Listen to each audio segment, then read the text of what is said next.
Today, I have the privilege of having Ryan Hanson, an incredible lender with US Bank and a wonderful friend of mine. I want to ask the question that's in most people's minds: is it possible to get a 3.75% interest rate in this market today? It is, yes. Right now, late January, 30-year mortgage rates are bouncing between 5.5% 5.75%. Now, with a strategy called the 2-1 buy down, you can actually get a credit from your seller for around 2%, 2 to 2.25% of what the purchase price is. What that allows you to do with that credit is buy down your rate temporarily.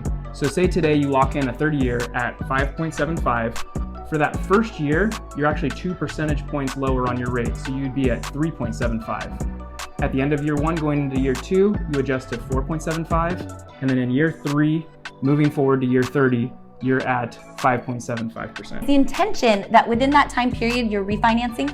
It is, yes. So this is a strategy to have a lower payment temporarily with the intention of doing a refinance sometime within those 2 years so that you never actually pay that 5.75. With the way home prices have just shot up over the last couple years, is there a way, Ryan, to tap into some of that equity?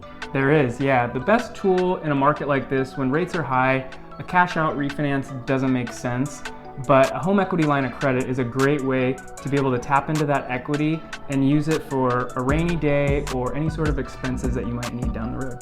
Can you break down a home equity line of credit, aka a HELOC? Yeah, absolutely. So a home equity line of credit, also known as a HELOC, is a second lien on your home, and it's a way to access the equity that's in your home. It's similar to a credit card, to where, say you have a $100,000 equity line, you can draw on it and you only pay on what you draw on. So if you don't touch it for 6 months or a year, your payment is zero. Say you draw $10,000 or $20,000, then you're only making a payment on that amount. And so it's a great way to have access to equity in your home, but not have a payment constantly. How do you feel about an investment property utilizing some of that equity? Yeah, absolutely. Yeah, you can have a home equity line of credit established already on your primary. If you want to use that equity to go purchase a second property, that's a great tool. I think one of the biggest misconceptions is you need 20% down in order to purchase a home. Is that true?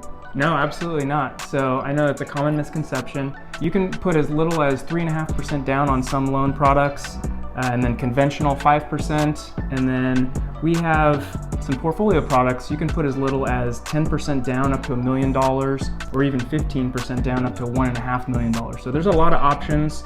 I would say try and find something sooner and not worry about saving up a full 20%, because it's just not necessary anymore. Ryan, thank you so much for joining us today.